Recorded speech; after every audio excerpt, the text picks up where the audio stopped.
Hello दोस्तों, स्वागत है आप सभी का BHDL 136 के एक और वीडियो सेशन में। दोस्तों, आज के इस BHDL 136 के वीडियो सेशन में हम सभी BHDL 136 पुस्तक के चैप्टर 7 इकाई 7 के प्रश्न उत्तर का डिस्कशन करेंगे। दोस्तों, चैप्टर 7 जो है उसका नाम है रचना, जिसे हम लोग इंग्लिश में कंपोजिशन कहते हैं। तो रचना या कंपोजिशन की तैयारी, यही है चैप्टर का नाम। इसी के प्रश्न उत्तर का डिस्कशन हम लोग करेंगे और साथ ही इसमें जो प्रश्नोत्तर के दरमियान जो मेन पॉइंट्स आएंगे, मेन फैक्ट्स आएंगे, उसका भी डिस्कशन हम लोग करेंगे। तो दोस्तों, प्रश्नों पर बढ़ने से पूर्व सबसे पहले मैं आप लोगों को रचना क्या है इसके बारे में बता देता हूँ।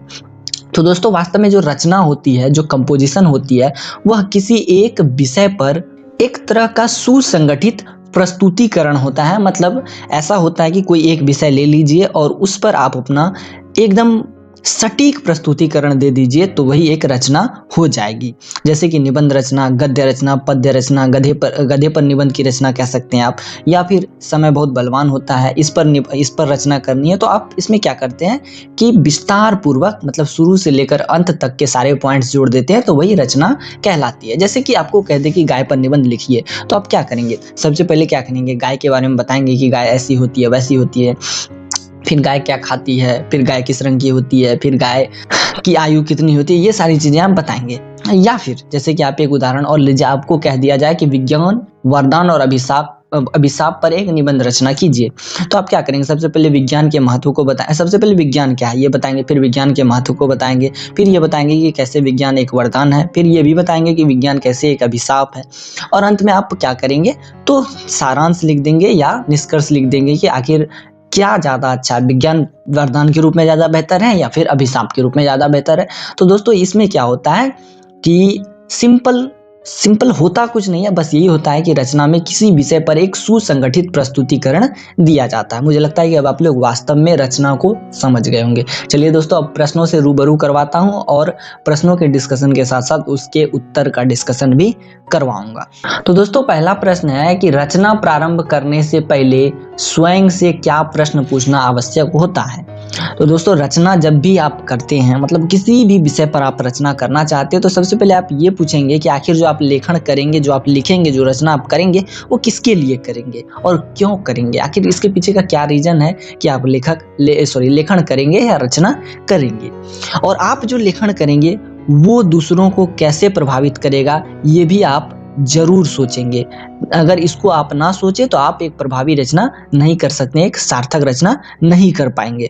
और आप ये भी सोचेंगे कि आप जो रचना कर रहे हैं उसके बारे में आपको कितनी जानकारी है। अतः हम ये कह सकते हैं कि रचना प्रारंभ करने से पूर्व ये जानना है कि लेखन किसके लिए किया जा रहा है, क्यों किया जा रहा है, और लेखन किसको प्रभावित करेगा। और साथ ही ये भी जानना होगा, या ये भी प्रश्न उठेगा मन में कि आखिर ये जो रचना हो रही है इसके लिए लेखक को कितनी जानकारी है। तो ये प्रश्न जो है, यही छोटा सा प्रश्न था दोस्तों, ये मैंने आप लोगों को बता दिया। अब देखिए दोस्तों, दूसरा प्रश्न है, ये भी बिल्कुल बेकार सा प्रश्न है, फिर भी मैं बता देता हूँ क्योंकि ये प्रश्न दिख गया है तो मैं बता देता हूँ। दोस्तों, क्वेश्चन है कि रचना के चयन के संदर्भ में कौन कौन से सुझाव सहायक हो सकते हैं? तो दोस्तों, रचना के चयन के संदर्भ में निम्नलिखित सुझाव सहायक हो सकते हैं। सबसे पहले तो जैसे कि आप कोई रचना करने जा रहे हैं, तो सबसे पहले आप ये देख लें कि आप जिस विषय पर रचना करने जा रहे हैं उस पर आपने अच्छे से विचार किया है या नहीं, चिंतन मनन किया है या नहीं। और अगर आप ऐसा नहीं करते हैं तो आप जो लेखन करेंगे उसके साथ आप बिल्कुल न्याय नहीं कर पाएंगे, मतलब आप बिल्कुल मन लगा के वो रचना नहीं कर पाएंगे। दूसरा, आप जो भी रचना करने जा रहे हैं, आप जो भी लेखन करने जा रहे हैं, तो उसमें आपको जिस विषय पर भी लिखने को कहा गया है, जिस विषय पर आपको रचना करनी है, उस पर गहन अध्ययन करना जरूरी है और बिल्कुल चिंतन मनन करना जरूरी है। और आपको या किसी लेखक को बिल्कुल ऐसे ही विषय का चयन करना चाहिए जिससे कि आप या लेखक खुलकर लिख सकते हैं और पाठक के समक्ष अपनी बातों को रख सकते हैं।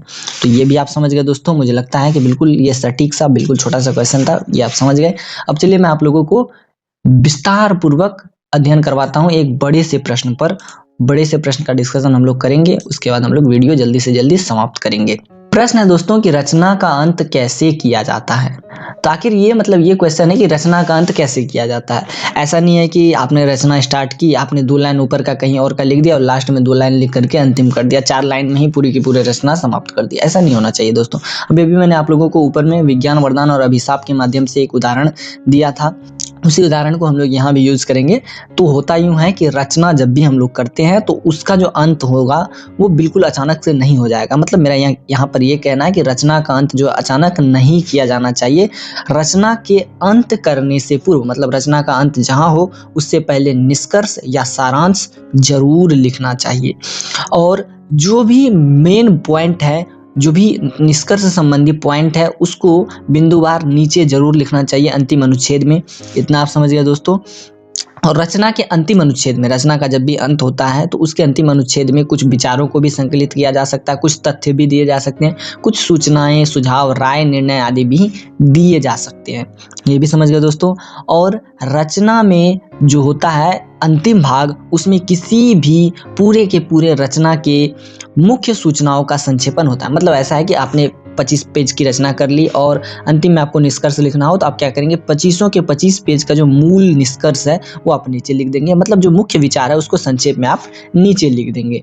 और जब भी रचना का अंत होगा दोस्तों, या जब भी आप रचना का अंत करते हैं या रचना का अंत कहीं पे भी हो, तो उस समय कोई नया विषय या कोई नया विचार बिल्कुल नहीं जोड़ना चाहिए, बल्कि ऊपर वाले जो विचार हैं जो कि आपने ऊपर लिखे हैं उसी विचार को नीचे में समाहित कर देना चाहिए। और रचना के अंत में जो प्रस्तुत किए गए विचार हैं उसी को दृढ़ता पूर्वक लिखना चाहिए। ऐसा नहीं है कि कोई भी विचार कहीं से ला करके रख दिए। तो ये सारी बातें थी दोस्तों। मुझे लगता है कि इस प्रश्न को भी आप समझ गए होंगे। नीचे चलते हैं, एक और प्रश्न है, उसका डिस्कशन हम लोग कर लेते हैं। पता नहीं दोस्तों ये लाइट कैसे आ गया है, ये बिल्कुल अजीब सा लग रहा है, फिर भी मैं कोशिश करता हूँ कि आप लोगों को समझा पाऊँ मैं। ये बिल्कुल पीला पीला सा दिख रहा है, ये बिल्कुल भद्दा सा लग रहा है। मैं जरा कलर चेंज कर देता हूँ ताकि आप लोग समझ पाए क्या है ये, क्या प्रश्न है। प्रश्न है कि रचना के प्रकार कौन कौन से हैं, कि रचना का जो प्रकार है वो कौन कौन सा है, इसी पर चर्चा करनी है। ठीक है, तो दोस्तों देखिए, रचना के बहुत से प्रकार हो सकते हैं, ठीक है, और अलग अलग विषय या अलग अलग स्तर पर रचना के अलग अलग प्रकार होते हैं। लेकिन मूल रूप से हिंदी में रचना के 3 प्रमुख प्रकारों को माना गया है, 3 प्रमुख प्रकारों को स्वीकार किया गया है, जिसमें सबसे पहला है वर्णनात्मक लेखन, दूसरा आख्यान परक लेखन और तीसरा है तार्किक लेखन। और ये जो तीनों लेखन है, तीनों प्रकार हैं लेखन के, इनका प्रयोग अलग अलग जगहों पर होता है या कभी कभी साथ में भी किया जा सकता है, कोई दुराय नहीं है। और दोस्तों जब भी रचना होती है तो इन तीनों प्रकार में से किसी एक प्रकार को ध्यान में रखकर ही रचना होती है। ऐसा नहीं है कि बिना किसी प्रकार को ध्यान में रखे हुए रचना कर दी जाती है। ऐसा करने से दोस्तों समस्या होगी, उलट पुलट हो जाएगा। समस्याएं ये होंगी कि सब कुछ मिल जाएगा, मिक्सअप हो जाएगा, तो फिर दिक्कत आएगी। इसीलिए दोस्तों रचना जब भी होती है हमेशा या तो लेखन के तरीके को ध्यान में रखा जाता है या एक निश्चित लेखन के आधार पर, मतलब एक निश्चित प्रकार के आधार पर ही लेखन किया जाता है। तो अब मैं दोस्तों आप लोगों को तीनों लेखन के बारे में विस्तार से बता देता हूँ। सबसे पहला वर्णनात्मक लेखन।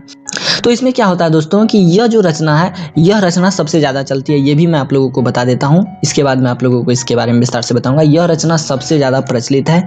इसमें क्या होता है कि कोई भी लेखक या कोई भी व्यक्ति किसी स्थान विशेष का वर्णन करता है, किसी वस्तु विशेष का वर्णन करता है, या फिर वो कहीं घूमने को जाता है, पर्यटन को जाता है, तो उसमें जो वो दृश्य देखता है उसका वर्णन करता है, या किसी व्यक्ति के बारे में वर्णन करता है। अब जैसे कि मैं आपको एक उदाहरण दे दूं, अगर कोई लेखक है वो अपना लेखन करता है और वह किसी दूसरे व्यक्ति का वर्णन करता है, तो वो ये करता है कि उस व्यक्ति की चाल ढाल, जैसे कि मान लिया जब मैं एक लेखक हूँ, मुझे राम के बारे में लिखना है, तो मैं क्या करूँगा, राम की चाल ढाल, उम्र आदि के साथ साथ उसका जो रूप रंग है, उसका जो बोलने का तरीका है, उसके चलने का तरीका, ये सारा जो वर्णन है मैं करूंगा। तो इसी तरह कोई भी लेखक जब किसी दूसरे व्यक्ति का वर्णन करता है, उदाहरण स्वरूप मैं ये बता रहा हूँ यहाँ पर, किसी दूसरे व्यक्ति का वर्णन करता है, तो वो उसकी चाल ढाल, रूप रंग, उम्र, काला है, गोरा है, कैसा चलता है, कैसा बोलता है, क्या खाता है, क्या पीता है, ये सारी चीज़ों का वर्णन वो करता है। इसी प्रकार दोस्तों मान लीजिए कि किसी स्थान का आप वर्णन करते हैं या कोई लेखक किसी स्थान का वर्णन करता है, तो वो ये लिखता है कि वो वहाँ का वातावरण कैसा है, वहाँ के लोग कैसे हैं, वहाँ का माहौल कैसा है, वहाँ का जो विशिष्ट भोजन है वो कैसा है, वहाँ का रहन सहन कैसा है, वहाँ का खान पान कैसा है।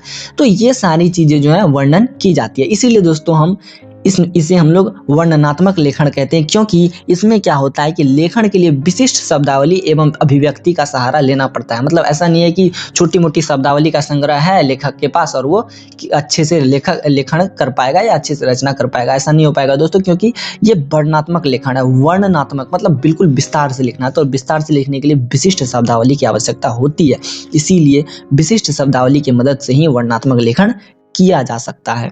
अब देखिए दोस्तों, दूसरा जो प्रकार है लेखन का, उसे हम लोग आख्यान परक लेखन के नाम से जानते हैं।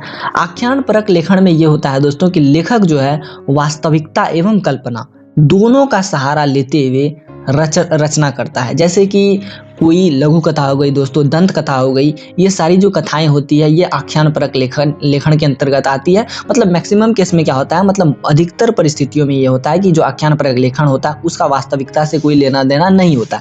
जैसे कि आप लोगों ने बचपन में कथा कहानी सुनी होगी अपने दादा से, अपने दादी से, अपने नाना नानियों से, जो आपने कथा कहानियाँ सुनी होगी उसका वास्तविकता से कोई लेना देना नहीं होता। जैसे कि मैंने अपने दादी माँ से एक कहानी सुन रखी है कि चांद में दाग होता है और या फिर चांद पर पेड़ होता है। ठीक है, चांद पर पेड़ होता है, वहां पर एक बूढ़ी जो है वो बैठी होती है। तो ये कहानी मैंने अपने बचपन में अपने दादी माँ से सुनी है। तो ये जो है दोस्तों, इसका वास्तविकता से कोई लेना देना नहीं है, क्योंकि आप भी जानते हैं कि चांद पर कभी पेड़ नहीं हो सकता है। मतलब चांद का जो स्वरूप है, बाहरी स्वरूप, उस पर पेड़ नहीं होता है और वहां पर कोई स्त्री बैठी हुई नहीं होती है। तो इस तरह का जो लेखन होता है दोस्तों, ये आख्यान परक लेखन होता है। इसका कोई वास्तविकता से लेना देना नहीं होता। और ये जो आख्यान परक लेखन होता है दोस्तों, इसके अंतर्गत लघु कथाएं, दंत कथाएं, कहानी, कविता इत्यादि आती है, जिनका वास्तविकता से कोई लेना देना नहीं होता। हाँ, किसी किसी परिस्थितियों में ऐसा भी होता है दोस्तों कि इनका जो आख्यान परक लेखन होता है वो वास्तविकता से उनका लेना देना होता है, लेकिन अधिकतर परिस्थितियों में ऐसा कोई कुछ नहीं होता है। तीसरा है दोस्तों लेखन का जो प्रकार है वो है तार्किक लेखन। तार्किक लेखन का आधार या तार्किक लेखन का साधारण अर्थ ये होता है दोस्तों कि किसी विषय का वर्णन करना और साथ में अपने तर्क भी देना, या कह सकते हैं कि डिस्कस करना।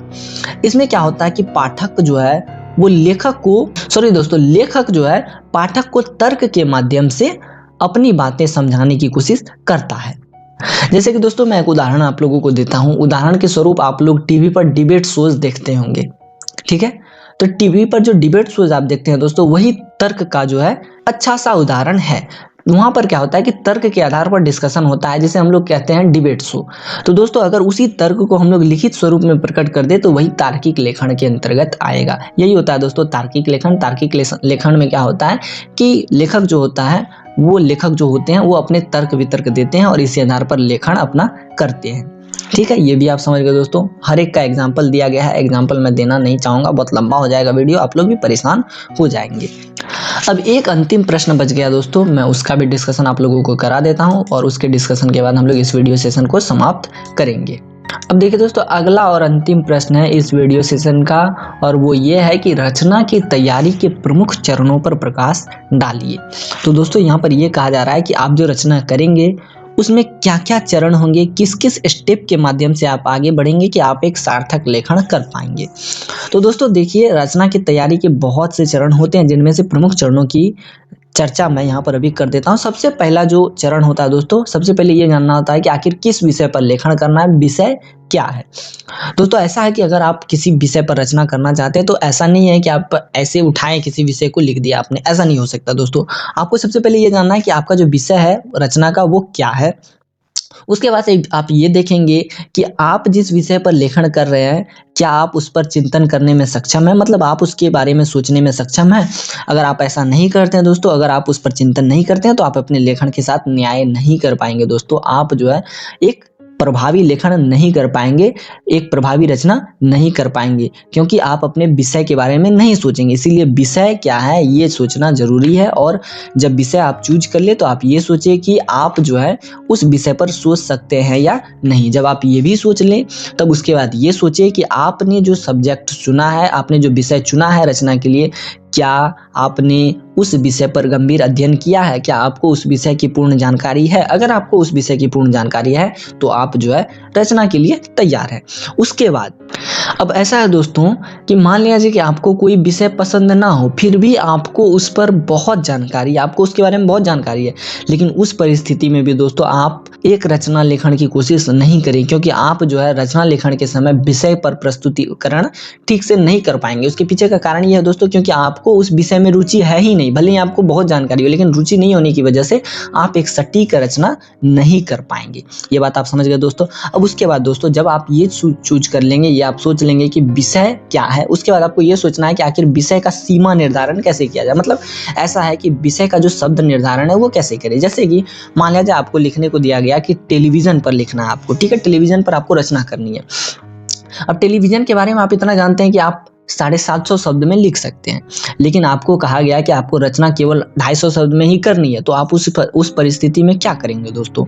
उस परिस्थिति में आपको करना यह है कि आप 250 शब्द में ही लेखन करेंगे, आप 250 शब्द में ही रचना करेंगे। लेकिन ऐसा भी नहीं कि आप टीवी या टेलीविजन के कुछ पहलुओं को छोड़ देंगे, ऐसा नहीं है दोस्तों। टेलीविजन के हर पहलू को लेना है कि उसकी बनावट कैसी है, उसमें जो मशीनों का प्रयोग हुआ वो कैसा है, टेलीविजन के लाभ क्या है, टेलीविजन की हानि क्या है, टेलीविजन में अभी जो परिवर्तन आ रहा है। पहले simple black and white TV आती थी, जो ब्लैक एंड वाइट टेलीविजन आता था, फिर उसके बाद कलर टेलीविजन आया, फिर उसके बाद एलसीडी आ गया, फिर उसके बाद एलईडी आ गया, उसके बाद ओएलईडी आ गया, उसके बाद क्यूएलईडी आ गया। तो इस तरह से जो परिवर्तन हुआ, जो जनरेशन चेंजेज हुआ, उसके बारे में भी आपको लिखना है। लेकिन ऐसा भी नहीं है कि आपको बिल्कुल छोड़ देना है, सबको लिखना है, लेकिन थोड़ा शब्द की सीमा को ध्यान में रखते हुए लिखना है। लेकिन ऐसा नहीं है कि कुछ छोड़ना है, लिखना सब है, लेकिन शब्द सीमा का निर्धारण भी जरूरी है। विषय के शब्द सीमा का निर्धारण बिल्कुल आवश्यक है, नितांत आवश्यक है एक सटीक रचना हेतु। उसके बाद मान लिया जाए कि आपने विषय के शब्द सीमा का निर्धारण कर लिया।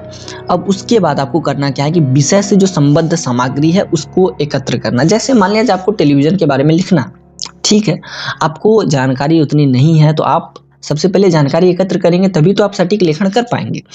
तो इसके लिए दोस्तों क्या होता है कि सबसे पहले आपको विषय से संबद्ध जितनी भी सामग्री चाहिए होती है, जितनी भी जानकारी चाहिए होती है, उसको एकत्र करना पड़ता है। और जैसे ही आप जानकारी एकत्र करेंगे तो आप बल्क में, मतलब बिल्कुल बंडल्स में जानकारी एकत्र करेंगे। उसमें कुछ ऐसे भी बिंदु होंगे जिनके बारे में लिखना आवश्यक नहीं है। तो अब उस समय आप क्या करेंगे कि सबसे पहले उन बिंदुओं को छांटेंगे, तभी आप लेखन की कोशिश करेंगे, ठीक है। और कभी कभी ऐसा भी हो सकता है दोस्तों कि जब आप सामग्री एकत्र करेंगे तो उसमें बहुत सी ऐसी सूचनाएं होंगी जिनकी चर्चा आप बार बार कर चुके हैं लेखन में, अपनी रचनाओं में, तो उनका लेखन भी अनावश्यक है। तो उस परिस्थिति में आप सबसे पहले क्या करेंगे कि जो अनावश्यक बातें हैं उसको काटेंगे, उसको हटाएंगे।